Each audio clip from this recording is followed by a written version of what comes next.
विद्या ददाति विनयम, लेकिन उस विनय का हम करेंगे क्या जो हमारे ही अधिकारों को खा जाए। भोजशाला स्थित मां वाग देवी का वो स्थान जो आज से नहीं सदियों से सनातन की सांस्कृतिक विरासत का परिचायक है, आखिरकार कोर्ट में हिंदू पक्ष ने लड़कर साक्ष्यों को सिद्ध करवाकर कोर्ट से वो निर्णय हासिल किया जिसकी सालों से हर सरस्वती साधक उम्मीद कर रहा था और उम्मीदों पर खरा उतरा वो संघर्ष जो लंबे समय तक चला। नमस्कार, मैं हूं आशीष त्रिपाठी, आपके साथ हमारे साथ मौजूद हैं जगत गुरु सतीश आचार्य जी। बहुत बहुत स्वागत है गुरु जी आपका। बहुत बहुत आभार आशीष जी। और माँ सरस्वती जो शिक्षा की देवी हैं, सनातन में शिक्षा का गुरु शिष्य परंपरा का इतना महत्व है कि वो वेद शास्त्रों से लेकर आज की जो प्रत्यक्ष शिक्षा प्रणाली है, आधुनिक जिसे हम कहते हैं, उसमें भी दिखाई देता है। लेकिन उस माँ वाग देवी की जो उनकी जो स्थली है, जहाँ पर उनको हमने नमन किया, जहाँ पर हमारे पूर्वजों ने उनको पूजा, उस जगह के लिए भी इतना संघर्ष कि कोर्ट में हमें सिद्ध करना पड़ रहा है कि ये जगह हमारी है या यहाँ पूजा का स्थान है, यहाँ किसी और तरह की कोई दखलंदाजी नहीं होनी चाहिए। ये इतना सब कुछ होने के बाद जब ऐसा कुछ सुनने को मिलता है तो किस तरह की प्रतिक्रिया, आपकी पहली क्या प्रतिक्रिया रहेगी इस पर? देखिए, ये बिल्कुल आशीष जी वैसा है जैसा आप हर बार ये पूछें कि आप अपने बारे में परिचय दीजिए, आप कौन हैं, आप मनुष्य हैं, आप इंसान हैं, आप पुरुष हैं, आप स्त्री हैं। देखने के बाद भी अगर आप पूछ रहे हों और हमें अपना परिचय देना पड़े तो जैसा फील होगा वैसा ही हर बार फील होता है। हमने 500 सालों का संघर्ष, न जाने कितने साधुओं की, हिंदुओं की और न जाने कितने सनातनियों के बलिदान के बाद हमने रामलला को उस अयोध्या में हम बिठा पाए जो इस धरती का सबसे बड़ा जौहर है, रामकृष्ण की धरती, और हम राम को ही नहीं बिठा पा रहे। हम कोर्ट में जाकर सौगंध तो गीता की खाते हैं। आपको सत्यापित करने के लिए तो गीता की आवश्यकता है, पर गीता को बाँचने वाले के लिए अभी भी हमें कोर्ट में लड़ने की आवश्यकता है। अभी तक हम कृष्ण को बिठा नहीं पाए। तो ये बहुत बड़ी विडंबना है कि हम सनातन को, हम हिंदुत्व को बार बार किस प्रकार से सत्यापित कैसे करें। जो आपसे कोई पूछे कि सूर्य को सत्यापित करो, आपको कोई कहे चंद्र को सत्यापित करो, आपको कोई कहे कि आप धरती को सत्यापित करो, ये होगा कैसे? और हर बार और हर चीज़ कोर्ट में कैसे संभावित होगी? आपके घर में कोई कल आकर के बैठ जाए और वो कहे कि भैया आप कोर्ट से अपना घर वापस ले लीजिए, आप क्या कहिएगा? ये आपका घर है, आप प्रमाणित करके दिखाओ। प्रमाणित करिए आप इसको कि आपका घर है। आपको कैसा फील होगा? ये वैसा ही फील होता है हर बार हमें। लेकिन उस फील में जब बीच बीच में वो संपुट लग जाता है, अयोध्या का संपुट लगा तो अच्छा लगने लगा, बहुत बढ़िया लगा कि हम 500 सालों के घनघोर तपस्या साधना के बाद ये जौहर दिखा, ये कौशल दिखा, नई भारत की नई रहनी दिखी, नया परिचय दिखा, आनंद आया। महाराज एक मैं आपको बीच में रोक रहा हूँ, मुझे बार बार आप बता रहे हैं, मुझे दिमाग में ये चल रहा है सनातन, सहिष्णु, सनातन, ये शब्द पता नहीं क्यों दिमाग में बहुत टकरा। आपके शब्दों में सहिष्णुता क्या है और क्या सहिष्णुता ही वो कारण है जिसकी वजह से हमें ये हिंदू पक्ष को या उन लोगों को जो भारत के हैं, जो सनातन को मानने वाले हैं, उन्हें ये बार बार सिद्ध करना पड़ता है, प्रमाण देने पड़ते हैं? हाँ, सहिष्णुता भी, और हमें लगता है कि हमारे देश में हमारे अपनों से ही बड़ा संकट है। हमें दूसरों से जितना संकट है उससे कहीं ज़्यादा हमें अपनों से संकट है। हमारे अपने घर में इस दुनिया का सबसे बड़ा योद्धा, इस दुनिया का सबसे बड़ा विद्वान, इस दुनिया का सबसे बड़ा ज्ञानी, इस दुनिया का सबसे बड़ा जानकार और सबसे शक्तिशाली व्यक्ति ने राम से कहा कि तुम मुझे हरा नहीं सकते थे। बस एक ही अंतर है हम में, तुम में, वरना मैं हर चीज़ में तुमसे ज़्यादा हूँ, ज्ञानी ज़्यादा हूँ, पढ़ा लिखा ज़्यादा हूँ, कुल ज़्यादा है, हमारे लोग ज़्यादा है, हमारे पास ताकत ज़्यादा है, सब ज़्यादा है। एक चीज़ कम है, हमारा भाई खिलाफ है, तुम्हारा भाई तुम्हारे साथ है, हमारे भाई हमारे साथ नहीं है, हमारे लोग हमारे साथ नहीं। सहिष्णुता हमारा परिचय जरूर है, सहिष्णुता हमारी बुज़दिली नहीं है।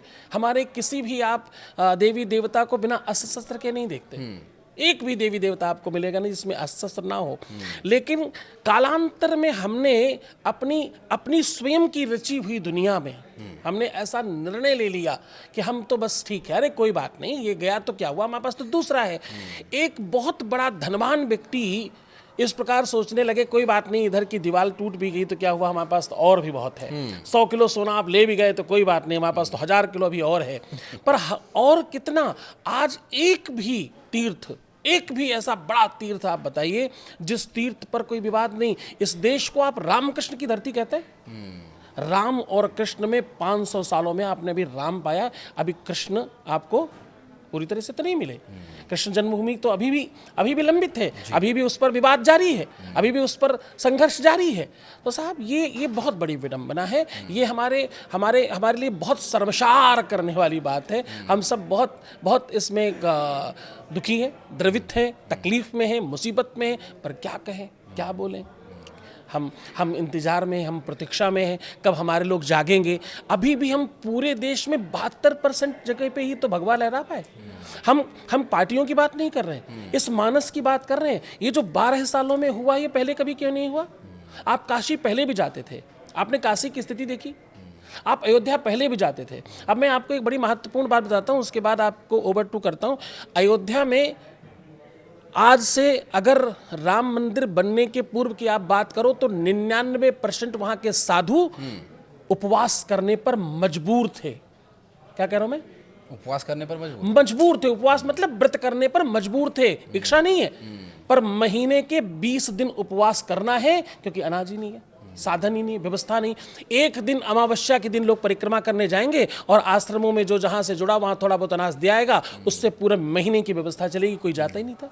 महाराज जी, और ये जो बात आपने कही है, इससे जुड़ा हुआ एक प्रश्न पहले भी मेरे मन में आया था, अब आपने छेड़ दिया तो मैं इसी से रिलेटेड आपसे पूछता हूँ कि लोगों को बहुत मिसकंसेप्शन है कि जो सन्यासी है, जो पीत वस्त्र पहनता है या भगवा वस्त्र पहनता है, रुद्राक्ष की माला पहनता है, माथे पर त्रिपुंड लगाता है, चंदन लगाता है, अलग अलग परंपराओं में, चाहे शैव परंपरा, साधना उसकी, वो सिर्फ मठों तक, मंदिरों तक और आश्रमों तक सीमित रहे, ऐसा लोगों को मिसकंसेप्शन है। लेकिन भारत का तो इतिहास ही यही कहता है कि साधुओं ने, संतों ने, ऋषियों ने, मुनियों ने बड़े बड़े राजाओं को मार्गदर्शन दिखाया। राजनीति में भी कुछ ऐसे लोग आए जो पहले सन्यासी थे, लेकिन वो राजनीति आकर संभाल रहे हैं, तो लोग सवाल करते हैं कि अरे ये तो साधु है, इसे तो मंदिर मठ में बिठाओ। जी, इसका जवाब मैं आपको देता हूँ। पूरे विश्व में लोग 2 पैरों पर चलते हैं, हम और आप 2 पैर पे चलते हैं। 2 लेग जो है, एक है ऋषि और एक है कृषि। अगर ऋषि और कृषि दोनों परस्पर नहीं चले तो आप स्पीड ले नहीं पाएंगे। आपका देश विश्वगुरु दोबारा तब बन पाएगा जब एक पैर ऋषि होगा, एक पैर कृषि होगा। कृषि से सीता आती हैं, ऋषि से राम आते हैं। ऋषि रिसर्चर को कहते हैं, कृषि वो अन्नदाता को कहते हैं। आप दोनों पर कहीं ना कहीं पीछे हट रहे हैं। पूरे के पूरे विश्व में किसी भी धर्म को आप 2000 साल पहले से नहीं जानते। हम लाख वर्ष कहते हैं, लाख ना मानिए, आज की जो विज्ञान कहती 5000 साल के तो अवशेष मिल रहे हैं आपको। 5000 साल तो प्रमाणित किया जा रहा है। तो अगर आप 5000 साल पुराने से थे, 5000 साल पहले से थे, अगर आप थे, जिसके प्रमाण हैं, हम तो लाखों कह रहे हैं, लाखों मत मानिए, 5000 ही मानिए। तो जो 2000 वाला है वो आपको कैसे आकर के सिखा पाता है, वो आपको कैसे आकर ज्ञान बताता है कि हम 5000 सालों से हैं, हम विश्वगुरु हैं, हम पहले चिकित्सक हैं, हम पहले पाठ्यक्रम वाले लोग हैं, हम पहले पढ़ाने वाले लोग हैं। हम सब कुछ पहले हमने ही तो किया, क्योंकि हम 5000 साल से हैं, अगर उतना भी माने तो साहब मुझे लगता है कि ये जो पूरी की पूरी पटकथा है, इसको समझना पड़ेगा। ये बहुत गहराई का चिंतन है और हम सबको जागना पड़ेगा, क्योंकि बिना मशीनरी के, बिना व्यवस्था के, बिना एकजुट हुए ये संभव नहीं होगा। आचार्य जी, एक शब्द बार बार चर्चा में आता है, धर्मनिरपेक्ष होना। जी, और देखिए, जितना मैं समझता हूँ, आप लोगों के तप तपस्या और ज्ञान लोगों तक पहुँचे, ये तो हमारी कोशिश रहती है। लेकिन आप लोगों के सानिध्य में आके जितना हमें समझ में आया है कि कोई भी इस धरती पर कोई भी तत्व है जो बिना धर्म के नहीं है। हर व्यक्ति का एक धर्म है, हर तत्व का एक धर्म है। तो ये धर्मनिरपेक्ष शब्द आया कहाँ से, और इसका आज जो अर्थ लिया जा रहा है, क्या वही एक कारण है कि हमें हर बार इस तरह की लड़ाई लड़नी पड़ती है? क्योंकि आग का एक धर्म है, वो जलाने का काम, पवित्र करने का काम है। जल का एक धर्म है, वो प्यास बुझाता है, पवित्र करता है। तो इसी तरह से इंसान का भी, हर एक मनुष्य का एक धर्म है। तो ये धर्मनिरपेक्ष शब्द आया कैसे? देखिए, मुझे क्या लगता है कि ये व्हाट्सएप यूनिवर्सिटी, ये सोशल मीडिया यूनिवर्सिटी, एजुकेशन नहीं होना, हम पढ़ नहीं रहे, हम ग्रंथों को उठाकर नहीं देख रहे हैं। देखिए, स्वधर्म है।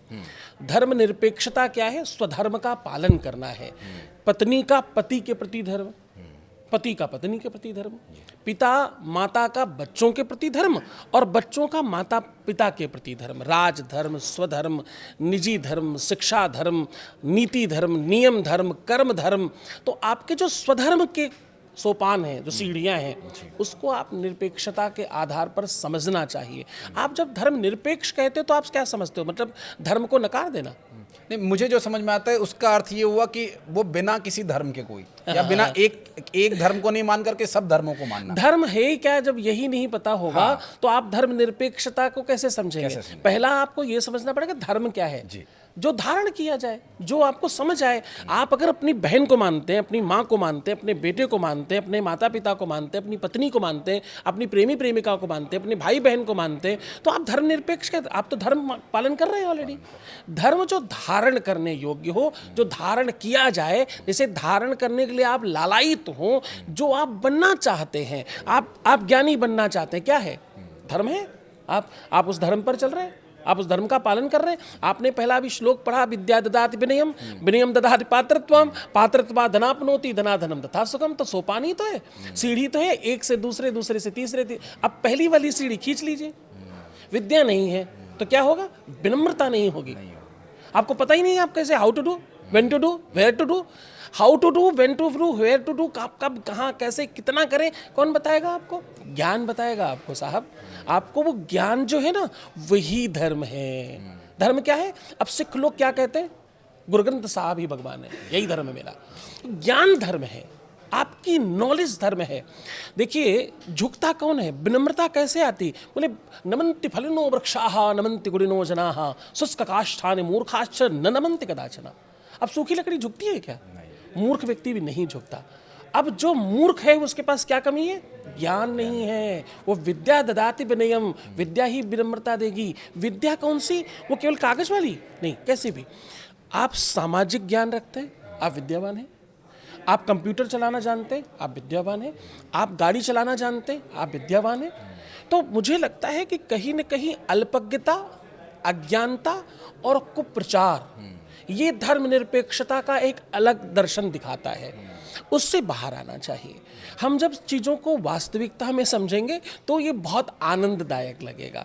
क्योंकि धर्म तो साहब, हम जब जय जयकार करते हैं मंदिरों में तो हम क्या कहते हैं? धर्म की जय हो।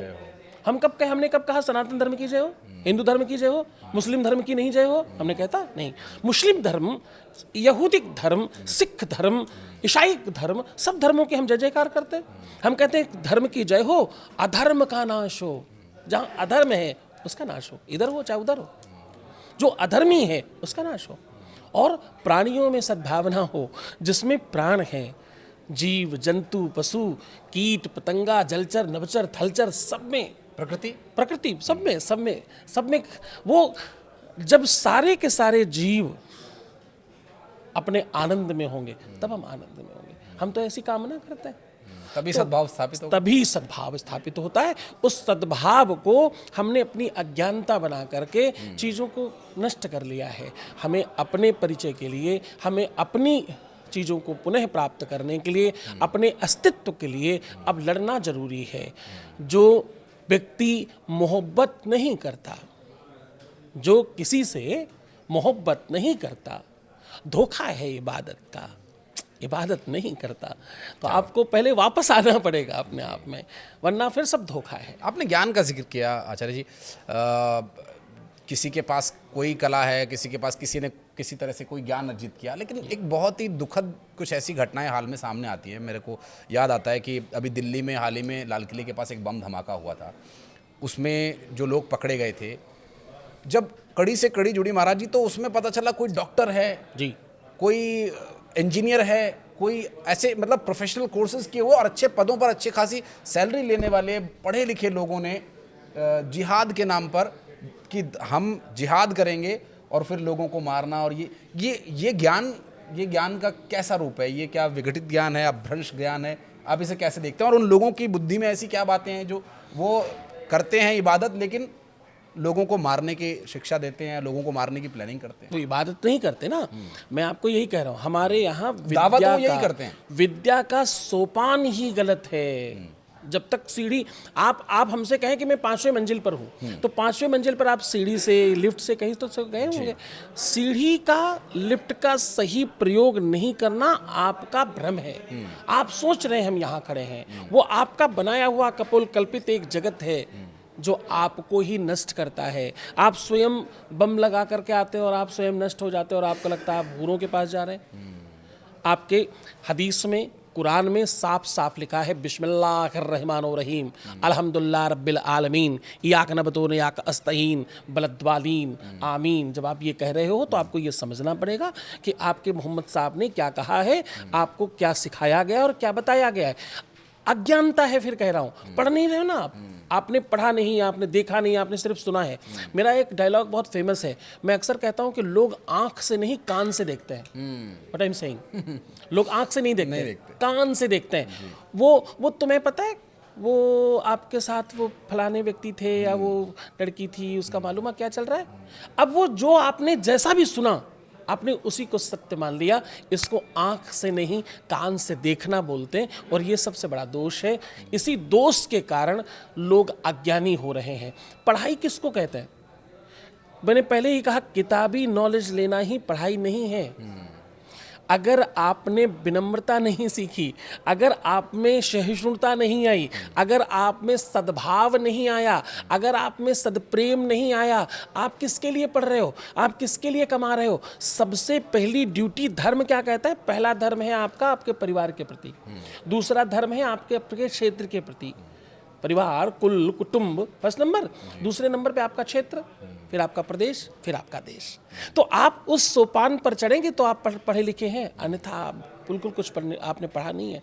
आपने सिर्फ और सिर्फ चीज़ों को बर्बाद किया है।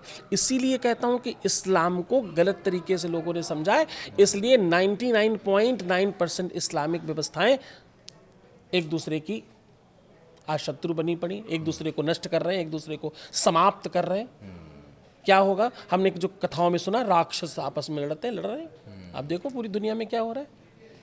महाराज जी, एक आपने शुरू में जिक्र किए थे ऐसे वो आस्था के, श्रद्धा के वो केंद्र, पहले श्री राम लला की जन्मभूमि और फिर अब वाग देवी माता का वो धाम। ऐसे और भी बहुत सारे उदाहरण हैं, कृष्ण जन्मभूमि है, काशी में एक है, और ऐसे तो कई सारे अनएक्सप्लोर्ड हैं जो अब तक पूरी तरह से सामने नहीं आई। तो वो जगह है जहाँ पर लोगों की श्रद्धा इतनी है, 140 करोड़ के देश में रहने वाले करीब 100 करोड़ लोग उसमें श्रद्धा रखते हैं, उसमें विश्वास रखते हैं, वो वहाँ दर्शन करने जाते हैं। लेकिन उसके बाद भी कुछ ना कुछ कानूनी दाव पेच है। आपने कहा भाई हमारे साथ नहीं है, भाई को कैसे साथ लाएं? क्या इसका कोई तरीका है? क्या उसकी बुद्धि या उसकी मति में कोई प्रभाव होगा? हृदय परिवर्तन की कोई गुंजाइश नजर आती है आपको? जी, इसमें एक ही तरीका है। धर्म को, कर्म को, दोनों को समझकर काम करें। अपने मत का प्रयोग मति से करें, इसका एक ही तरीका है, दूसरा कोई तरीका नहीं। अपने मत का प्रयोग अपनी मति से करें, गति से नहीं, धक्के से नहीं, प्रभाव की वजह से नहीं, बयार की वजह से नहीं, जैसा माहौल चल रहा है उसकी वजह से नहीं। संपूर्ण मति लगाएं अपने मत पर, क्योंकि आपके मत में जो पावर है, आपके मत में जो क्षमता है, आज पूरे भारतवर्ष के सारे अगर हम गठजोड़ सब जोड़ लें तो भी अभी सिर्फ 72% भगवा हुआ है। अभी भी तो 28% बाकी है। तो वो 28% इतना प्रभावी हो रहा है कि 72% पर भारी पड़ रहा है। ये उसी तरीके से है जैसे नमक और चीनी, दोनों में ताकतवर कौन ज्यादा है? नमक ज्यादा ताकतवर है। एक गिलास पानी को मीठा करने के लिए 2 चम्मच चीनी चाहिए, नमक एक चुटकी ही बहुत हो जाता है। तो साहब, आपको अपनी अगर ताकत बढ़ानी है, अगर आपको अपने बच्चों को सुरक्षित रखना है, अगर आप अपने धर्म को सुरक्षित रखना चाहते हैं, आपके देवता अगर गिरफ्त में है, आपके देवता अगर बंदिश में है, अगर आपके देवता जेल में अथवा कैद में बंद पड़े हैं, कोई पूजा नहीं कर सकता, वहाँ कोई जा नहीं सकता, दर्शन नहीं कर सकता, ऐसी विडंबना ऐसे हम हिंदू हैं, हम किस बात के हिंदू, हम कैसे टीका चंदन लगा रहे हैं, हम कैसे अपने नाम के आगे कुछ लिख पा रहे हैं? अरे हम कौन सी पार्टी को चुनेंगे ये महत्वपूर्ण नहीं है, महत्वपूर्ण है हम अपने बच्चों का भविष्य कैसा चुनेंगे, हम आने वाले भारत को कैसा देखते हैं, हम अपने आने वाले बच्चों के लिए भविष्य किस प्रकार का भारत में देखते हैं। तो ये तभी अपने भाइयों को साथ हम ला सकते हैं जब हमारे भाई अपने मत में सही प्रयोग करें, बिना गति के। बिना गति के। एक समय था महाराज जी जब कि एक नोटा का बटन दबाया था 5000 साल पहले भीष्म पितामह ने जी, सभा में जो अन्याय हुआ उस अन्याय को उन्होंने चुपचाप सहन किया, उन्होंने विरोध नहीं किया। आज भी ईवीएम में एक नोटा का बटन होता है। जी। ऐसे कुछ समाज में सनातनी भी लोग हैं जो कहते हैं हमें क्या, ये तो अभी पड़ोसी तक बात पहुंची, हम तक आने की ज़रूरत नहीं। तो इस तरह की जागरूकता जाहिर है संत समाज या ऋषि मुनि ही ला सकते हैं, क्योंकि वो उसका अध्ययन करते हैं। और आज की आधुनिक शिक्षा प्रणाली में इन बातों का कहीं कोई स्थान नहीं है। थोड़ा बहुत लड़ झगड़ के कुछ एक रामचरितमानस के, कुछ भगवत गीता के अध्याय कुछ ट्रेनिंग्स में लागू किए गए। जैसे मध्य प्रदेश में पुलिस ट्रेनिंग होती है तो वहाँ पर गीता का पाठ कराया जाता है। इसका भी कुछ लोग विरोध करते हैं सिर्फ पॉलिटिकल फायदे के लिए। देखिए इसके दो जवाब हैं। पहला जवाब शॉर्टकट में कि मूर्ख हृदय न चेत, जो गुरु मिले बिरंच सम। भगवान ब्रह्मा जी 4 वेद लेकर के 3 मुख के साथ पढ़ाना शुरू करें तो भी नहीं पढ़ाया जा सकता। सीख वही सकता है जो सीखना चाहता है। रामायण की एक व्यवस्था के साथ आपको जोड़ रहा हूँ।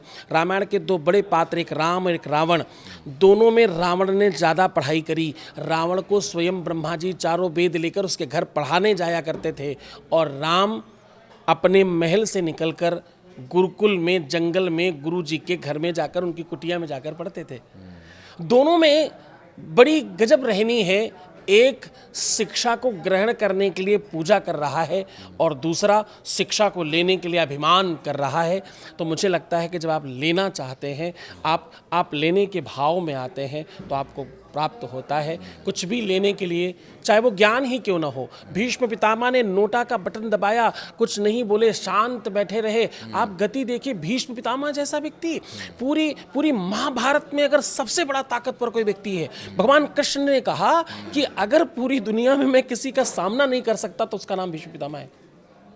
मैं नहीं हरा सकता। मेरे पास ऐसा कोई गीता का ज्ञान है नहीं अर्जुन जिससे मैं भीष्म पितामह को हरा सकूं। ये मुश्किल होगा। इसके लिए तुम सावधान हो जाओ।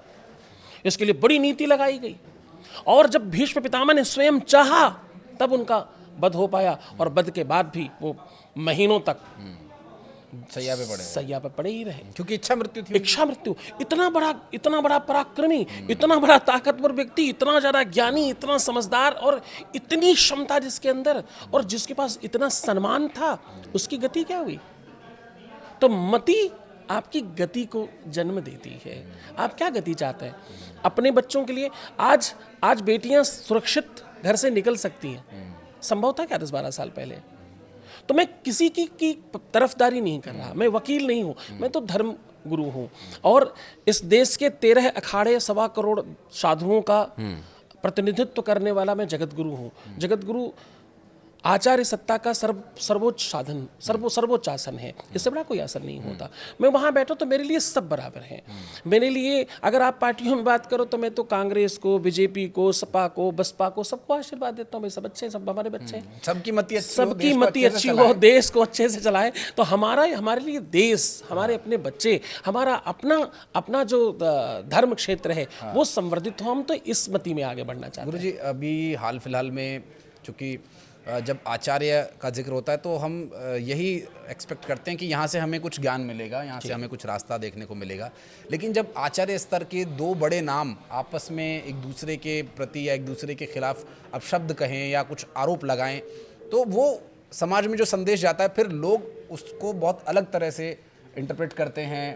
अभी हाल ही में शंकराचार्य जी का, श्री रामभद्राचार्य जी का जो विषय था, काफ़ी मीडिया में चला और उसको लोगों ने सोशल मीडिया पर कई तरह से प्रचारित करने का प्रयास किया, सनातन के खिलाफ इस्तेमाल करने की कोशिश की, और साधु संतों, ऋषि मुनि, आचार्यों की छवि को उससे कहीं ना कहीं मुझे लगता है कि नुकसान पहुंचता है।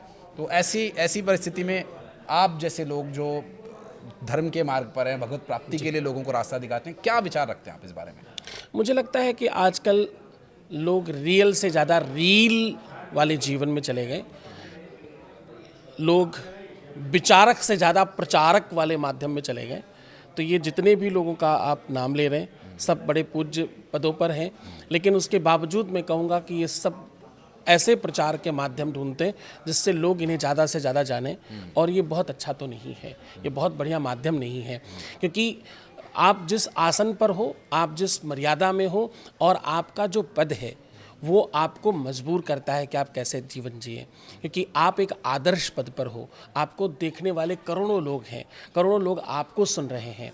आप किसी बात से प्रभावित होकर कुछ बात कहते हैं तो करोड़ों लोग आपका अनुसरण करते हैं। तो मुझे लगता है ऐसे ऐसे महान संतों को भी अपनी मति का सही गति में प्रयोग करना चाहिए। तो देख लीजिए, महाराज जी ने बताया कि मति और गति इसी के बीच का जीवन है। और बहुत बहुत धन्यवाद मैं आपको ज्ञापित करना चाहूँगा, आप आए, समय निकाला, हमसे बातचीत की और हमारे श्रद्धालुओं के लिए इतनी महत्वपूर्ण बातें कहीं। और उम्मीद करते हैं कि फिर एक बार मौका मिलेगा, हम आपके साथ जुड़ेंगे और बातचीत करेंगे कुछ और ऐसे ही गंभीर विषयों पर। बहुत बहुत धन्यवाद आप लोगों का भी यहाँ तक हमारे साथ बने रहने के लिए।